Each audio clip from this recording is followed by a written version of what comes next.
The morning traders, and welcome to Price Action GPS. I'm the Market Surfer, here with your morning report for July 12th, 2023. Good morning, everybody. Happy Wednesday. Right off the bat, I'd like to talk about spending. We'll go over the charts. Not going to go over economic calendar, although I do believe we have some type of inflation information coming out today, or some type of report, but I'm looking a little further down the road, trying to put some pieces together what I think is going to happen, or look for possible opportunities. And we may have to change the way we look at the market if you want to find some opportunities. First principle thinking, it always comes down to who's spending what money and where are they spending money at. So how are the different generations spending their money? Well, here it is. Each generation is subject to its own set of stereotypes, often bestowed upon them by other generations. Whether it's something about spending too much money on avocado toast, spending too much time on your phone, or not knowing how to use your phone, stereotypes don't necessarily reflect reality. At Academy Bank, we are most interested in learning how each generation is spending their money and how these habits differ across age groups. Here's how they define each generation. So here's the generations. And here's Gen Xers spend 41% more than millennials and 18% more than boomers. So right now, Gen X is leading the way on spending. Although, this is what I mean about the economic situation we find ourselves in right now. Over the next few years, these numbers will change drastically because there's going to be less baby boomers, and my generation, Gen Xers, are going to turn into the baby boomers over the next 10 years. They'll start retiring, spending less money, and the millennials will become the parents, the new homeowners. So we're kind of switching roles as time goes forward. So Generation X is sometimes called the forgotten generation, but Gen X consumers annually spend more on average than any other generation.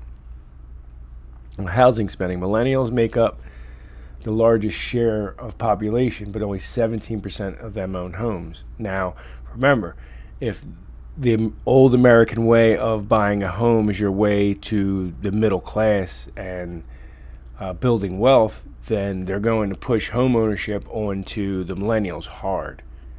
And don't forget, the baby boomers and Gen Xers already own most of the real estate. So they need the millennials, as this number 17% rises and these two decline, they need this to give the millennials the money to buy the homes. That's why I think the college or student loan debt forgiveness will happen, or we may even see like a debt jubilee.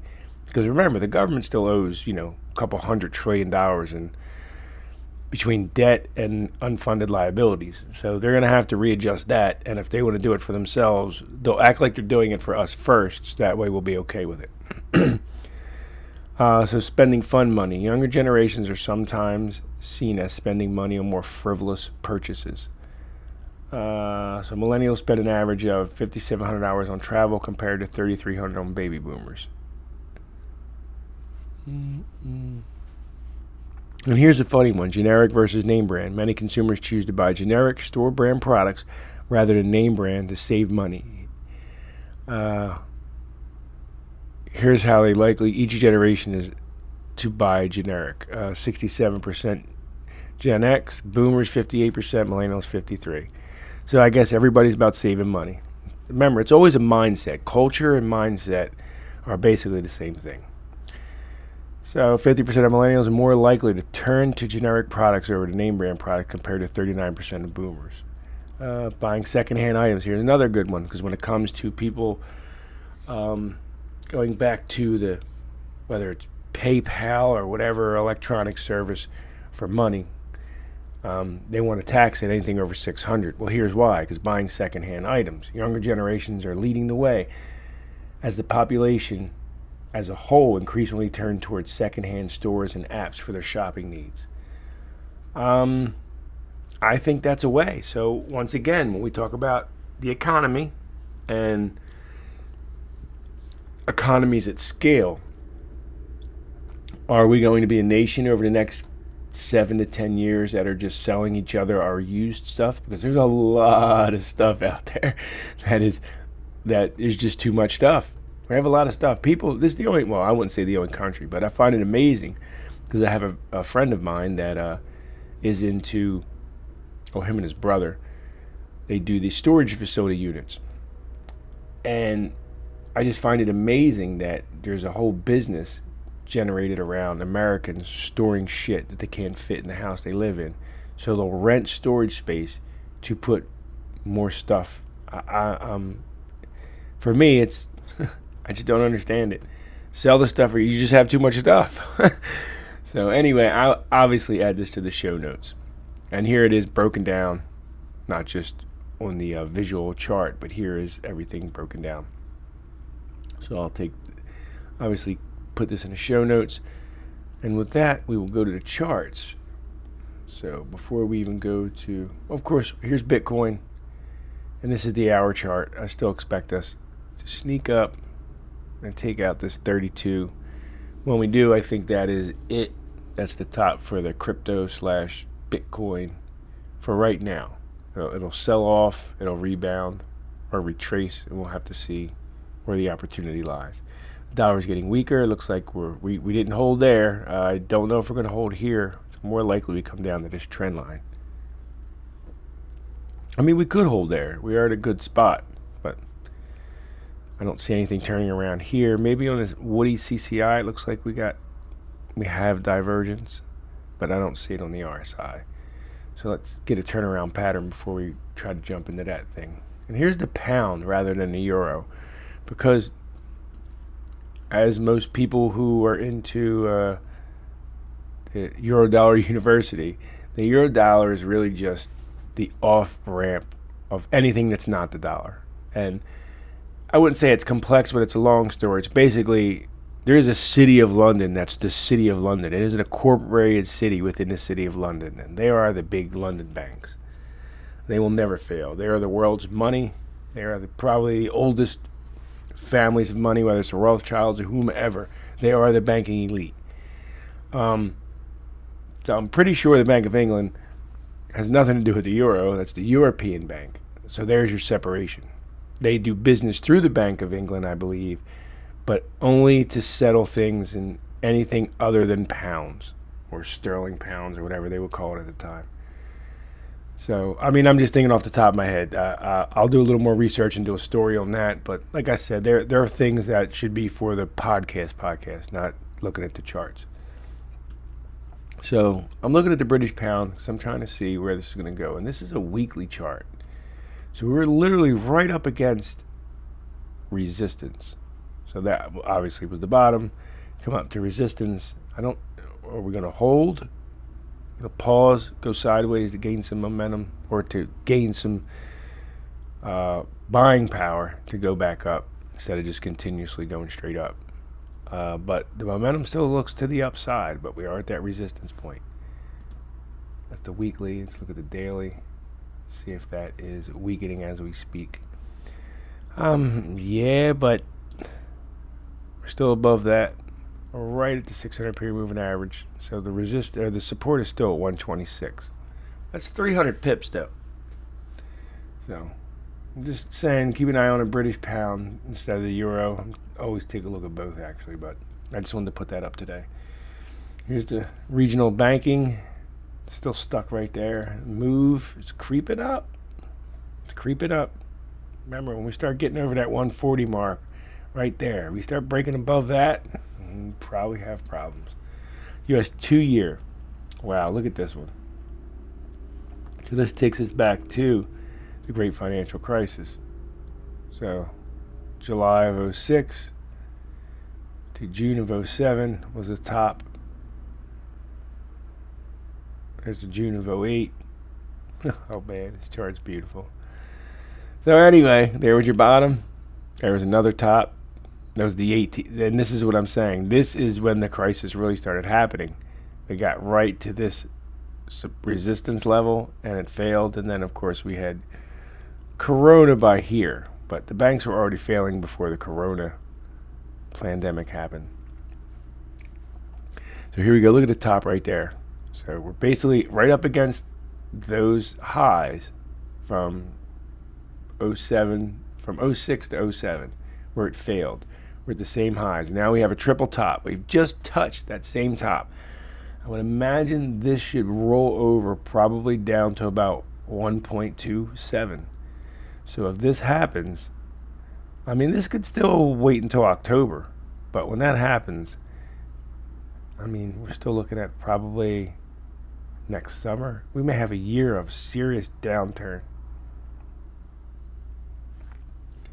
Well, for the 10-year, I'm just saying, it's a yield inversion and all that stuff. Of course, it's going on. It's a mess. But I'm just telling you, technically, with the chart, we are pretty topped out on the 2-year. It should probably sell off. And that would mean we're going to have inflation because there's going to be money coming out. Because if the rates go down, lending standards, or not just their standards, but just the volume of money coming back out into the system. In the last 2 years of housing, everyone will refinance. Here's the bottom. We don't have triple bottoms. I don't know if that's going to hold, but we have some support right there. I think 122 is a little better, but when we have that meltdown, I'd imagine this is getting down to like 116, and from 116, it'll probably bounce up to there. UID, here's our tether, not much. SDS, which is the ultra short S&P 500. I actually own. Been buying this since over here. We did the reverse split. So I'll probably pick up some more at this bottom here, but doesn't mean we're definitely tanking up to there. Could just go up and hit that and come back down. So one leg at a time. Apollo. There. I have to buy some options. I haven't bought them yet. It just continues to go up. The rally is still there. So and then we're coming up on earnings, and now I get the volatility crush with the earnings and the options. They know what they're doing, but I still expect that to fail miserably. Rather than going through every single chart, because I want to keep this under 15 minutes, and we're almost there. We're going to go to this. So after what we just read about consumer spending and the generations, here's the restaurant. Here's the restaurant list that I have. So this is all about food and fast food. So here's a restaurant. It's Brands International. Kind of topped out. Let's say we got a little bit more to go. But if we go right down this list, here's McDonald's. Pretty extended, topped out. Yum Brands. We're reaching a top. That one just looks like it's ready to roll over and fall now. Chipotle. Look, that's severely extended. We need some correction in the market. So I know everyone thinks they need to drop rates and all, but I don't think they're going to do that right away. They're going to get the correction in the market they need. I have Starbucks under here too, because Starbucks is a weird company. They're kind of like a restaurant/bank because of the point reward system. And it's just an ingenious idea, sorry. That goes back to tokenization of everything. It's not a token or a token currency or what do they call that? A stable coin. But basically you give Starbucks money, and then every once in a while you go cash that reward money in for, $3, $4 coffees. That's a good plan if it's working, and it seems to be working. Although I'd expect them to... I expect a serious correction in the market. And the millennials are the ones spending, Gen Xers. I'd say that the bottom half of the Gen Xers and the millennials are closer into occupations. They're probably more in the tech, or the Gen Xers are probably half tech and half, construction and regular blue-collar manufacturing. I would think the millennials are split more towards the tech industry and maybe consumer, they're just working regular jobs at like most of the restaurants they eat at, or they're in the tech industry. Millennials, they're pretty, their jobs, are pretty all over the place. So until we get some type of data on that and how the millennials' job force is, I don't have that. I'm sure there's places I could pay for that information, but that would probably be a key to where they're going to spend their money. I think over the next 5 to 7 years, we have this transition to a new world, whether it's a new world order, a new economic world. The transition is happening. We're pretty much halfway through it as far as the system that they're building. Oh man, we're already at 15 minutes. So I just want to thank everybody again. Thank you, Sir Alex Gates, for the No Agenda Tube. And remember, everyone, this is a value for value endeavor. Please boost us on No Agenda Tube right there. If you're listening to this on a modern podcast, I appreciate it. If you're listening to this anywhere else, then you should probably go get a modern podcast app at podcastapps.com. You could boost away, send us a boostagram. That's how most of it's done. I pretty much like that idea. It is a value for value revenue generator. I'm not selling you anything. I'm not trying to tell you to go buy the charts that I use and you get a discount. Just if we're doing something right, let us know. Once again, thank you all for your time, your support, most of all, your courage. So once again, everyone, thank you. See you next week. Have a great week.